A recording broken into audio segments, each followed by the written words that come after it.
Maddie, a 21-year-old woman, ended her relationship with Benjamin, who was twice her age and her former boss. After disappearing without any communication with her loved ones, her mother reported her missing, leading to the tragic discovery of both Maddie and Benjamin's bodies. The investigation revealed that Benjamin had killed Maddie when she attempted to break up with him before taking his own life. The age difference between them and Benjamin's desire for exclusivity and control over Maddie, who didn't want a serious commitment, may have contributed to his extreme response. The tragedy serves as a cautionary tale of the dangers of possessiveness, control, and violence in relationships. Maddie was born on April 21, 1999, in Wimbledon and grew up in a happy family environment. She lived with her parents, Steve and Rachel, and younger brother, Fabian, whom she cared for like a second mother. She was a loving and caring individual who was cherished by everyone. As a child, she formed a close bond with her best friend and soul sister, Abby Green, whom she met at school when she was 13. A few years later, Harley joined the duo, and the three friends became inseparable, often sharing their secrets and enjoying each other's company. Maddie's love for dancing began at a young age and served as a means of expressing her artistic side. After graduating from high school, she pursued her passion for marketing, and upon completion of her studies, joined her father's company, Mask Water Management, in the marketing department. There, she caught the attention of Benjamin Green, her head of department, who was 41 years old and 19 years older than her. Benjamin was born in Dewsbury in Yorkshire and was the second of 3 children in his family. He studied at the University of Manchester, where he met his future wife, and settled in Liverpool after their marriage in 1997. While they later divorced, he maintained a positive relationship with the mother of his 3 children. Since his divorce, Benjamin had several flings with young and attractive women, with Maddie fitting the mold. Maddie, a young woman in her early 22nd, found her boss Benjamin to be highly attractive. As time progressed, their professional relationship took on a more personal dimension. Their liaison began during the Christmas period of 2019, when Maddie was only 20 years old. Initially, the relationship was casual, with both Maddie and Benjamin showing no interest in anything serious. Maddie, like her colleague Claire, was not keen on committing to a serious relationship and wanted to enjoy her youth without any attachments. On the other hand, Benjamin, being a father of 3, had responsibilities and had no plans of introducing Maddie to his children or being a step-parent. Both parties refrained from posting any evidence of their relationship on social media, and Maddie was concerned with keeping it between herself and her 2 best friends. She continued to go out with her friends, while Benjamin spent more time with his parents. Though Maddie talked to her parents about Benjamin, she didn't present him as the man of her life, and her parents were not as pleased with the relationship as she had hoped.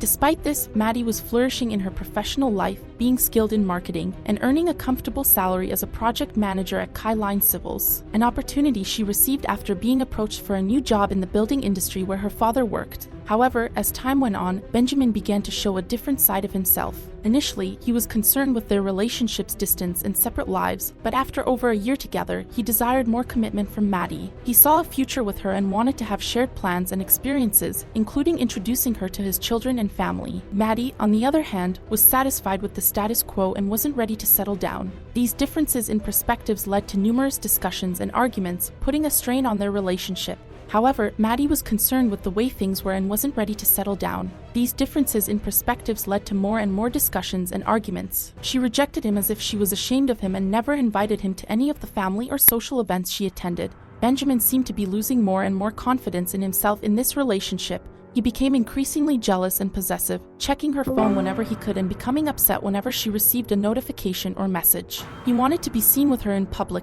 walking by her side in the daylight, and wanted her to make a bigger place for him in her life. Unfortunately, the atmosphere within the couple became increasingly oppressive. Maddie began to suffer from the situation, feeling suffocated by Benjamin. She contained herself around her friends, hesitant to share her true feelings. She liked him and enjoyed their time together, but he increasingly caused scenes of jealousy and reproach for everything and anything. Maddie had always dreamed of buying her own home, and now that she was working and earning a good income, she was seriously considering it.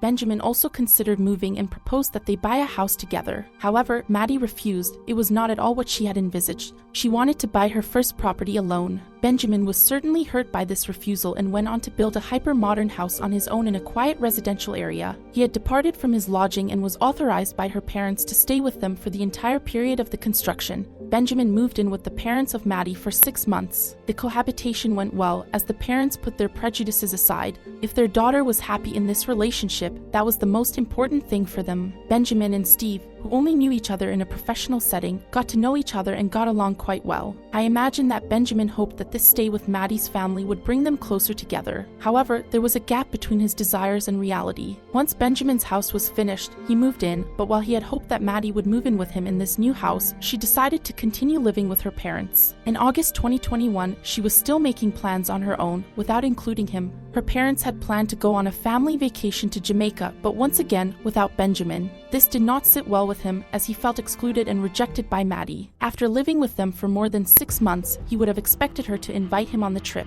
He was sad, angry, and extremely disappointed. He went to spend a weekend with his brother to take his mind off things. His sister-in-law immediately realized that something was wrong, he was not doing well and seemed distracted. He told them that he planned to go on vacation alone after he returned. The atmosphere between the couple was tense as they watched Love Island. She made a remark about one of the participants, saying she found him handsome. Benjamin did not appreciate this remark at all, and an argument broke out that evening. She left his home and began to question their relationship, feeling that they had reached a point of no return. Benjamin wanted her to engage more in their relationship, but that was not what she wanted. She felt increasingly suffocated and had enough of his tantrums and constant arguments. On the evening of August 24, 2021, she then talked to her 2 best friends about it, as she usually did. The 3 friends organized a phone call on their group chat. Maddie then discussed her relationship with Benjamin, and she was uncertain about it. He would make a scene because she planned to go on vacation with her parents. She was tired of it all and felt that she could not give him more than what she was already giving him. During the conversation, she made the decision to end the increasingly toxic relationship. They were not on the same wavelength, and they did not have the same plans for the future. It was time to end the relationship, and Maddie knew it would be a painful moment, but it was necessary. The next day, on August 25, 2021, she decided to end her relationship with Benjamin. After being together for over a year and a half, she felt that she couldn't announce the news to him over the phone or by text. She felt obligated to tell him in person, so she planned to go to his place that evening after work. She was very nervous about the confrontation and didn't know how he would react. At 3:35 p.m., she sent a message to her friends, telling them how nervous she was about breaking up with him. Her friends encouraged her, telling her it was the right thing to do. 2 hours later, she finished her day and gathered her courage to go to Keithering, where Benjamin lived. As she was almost there, she sent a message to her friends saying that if they didn't hear from her in an hour, they should call her. A minute later, she sent another message telling them she loved them. Time passed, and after an hour, her friends still had no news from her. They tried to call her, but she didn't answer. They planned to have a group call that evening to hear from her and find out how things went, but Maddie remained unresponsive. The situation was dire as Benjamin's friends and colleagues were unable to reach him through his phone, which was on standby. The lack of communication continued for several hours, causing increasing worry and anxiety among his close ones. One of his friends even attempted to contact him on his mobile phone, but to no avail. Habil and Carly, who were close friends with Benjamin, had an especially difficult night, as they were unable to understand why he was unreachable, a behavior that was quite unlike him. The following day, Habil decided to contact Maddie's mother to find out if she had any information about Benjamin's whereabouts. Rachel, Maddie's mother, was shocked to receive the call, as she had not seen her daughter return home the previous night. She had checked her GPS system, which showed that Maddie was at her boyfriend Ben's house and thus had assumed everything was fine. However, Habil informed her that Maddie had gone to Benjamin's place the night before to end their relationship and had been unreachable since then. Rachel's sense of foreboding grew upon hearing this news, as she had no idea that her daughter was planning to break up with Benjamin. She called her daughter's office and was horrified to learn that Maddie had missed an important meeting and hadn't shown up for work. Habil was also deeply worried, as Maddie was a responsible and dedicated individual who wouldn't have missed work without a valid reason or informing anyone. Benjamin's colleagues were also concerned about his absence from work and his lack of communication. One of his friends decided to check on him at his home, but there was no answer at the door. The friend then informed Maddie's family and friends, who were also worried about her well-being. Eventually, Maddie's parents decided to report her disappearance to the police, explaining that their son had gone to her place to break up with her and they hadn't heard from either of them since. The police team quickly arrived at Benjamin's house in Kettering to investigate the situation. After knocking on the door several times with no response, they decided to break it down. Upon entering the house, they discovered the horrifying scene of Benjamin lying on the floor in a pool of blood with a wound to his neck and a kitchen knife near his head. Further inspection of the house revealed Maddie's body lying on the left side of the bed with 3 stab wounds.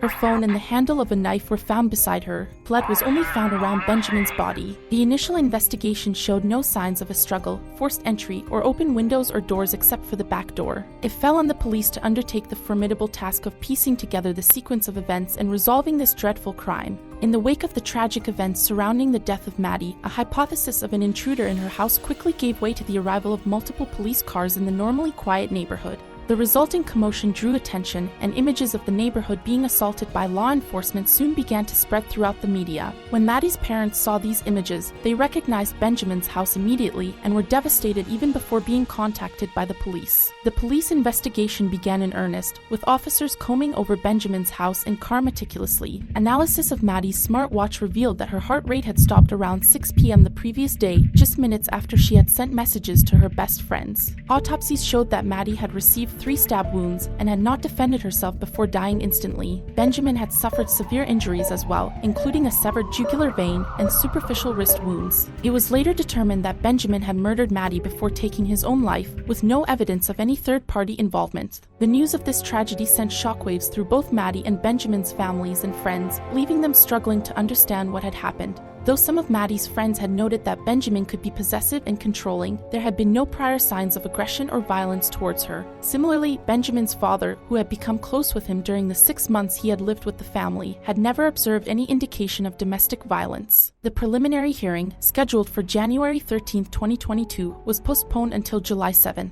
All of the evidence was presented at the hearing, leading to the conclusion that Benjamin had killed Maddie when she attempted to break up with him before ultimately taking his own life. Members of both families were present during the hearing, and following its conclusion, the media interviewed a range of people, including relatives and neighbors, in an attempt to better understand the events that led to this tragedy. Interestingly, a strikingly different image of Benjamin emerges when compared to the kind and nonviolent boy his family knew him to be. According to anonymous declarations, Benjamin was a sexual predator who arrogantly wielded his power of seduction, hunting for much younger girls. He mistreated women, boasted about multiple conquests, and even spoke ill of them with contempt. Shockingly, even when he was in a committed relationship or married, he remained unfaithful and bragged about having 8 mistresses at once. His former neighbors, who had known him for 18 months, also noted his arrogance and indifference towards them, while attracting many young and attractive women to his home. While it's unclear how much weight to give these accounts, they certainly contrast sharply with the portrait painted by Benjamin's family and Maddie's family. This tragedy has left both families mourning and struggling to understand how this could have happened.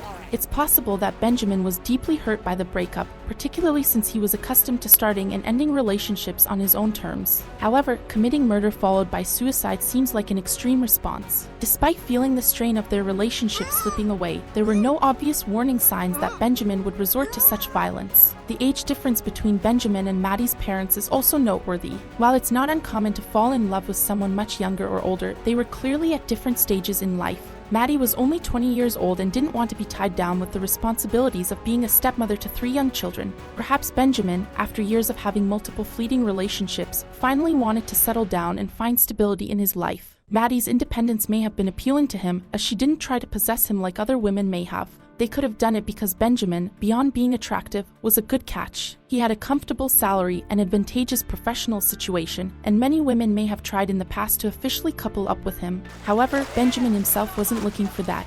He probably wanted to enjoy himself and have fun with multiple adventures after getting married and having 3 children. Unfortunately for him, he wanted exclusivity with the only woman who didn't feel the need for it, and it was probably this that made him become more attached to her than to others. Tragically, he couldn't keep her and control her as he did with others. Following the announcement of Maddie's intention to leave him, he couldn't help but make her pay for it in the worst possible way. I imagine that, at first, the fact that Maddie didn't want a serious commitment suited him just fine, as it would allow him to continue his adventures on the side. But he probably wanted to possess her as if she were an object, and the more she resisted, the more he clung to her. He couldn't stand not having control. In fact, thinking about it, that's probably why he chose much younger women. Beyond beauty and youth, he probably believed that he could better control them and that it would be easier for him to do so given his status, income, and situation. Seducing his young women and making her do what he wanted, but unfortunately, as I'm told, she confided in his friends about the red flags she perceived in him. She never suspected that he could go so far, and she paid the high price for it.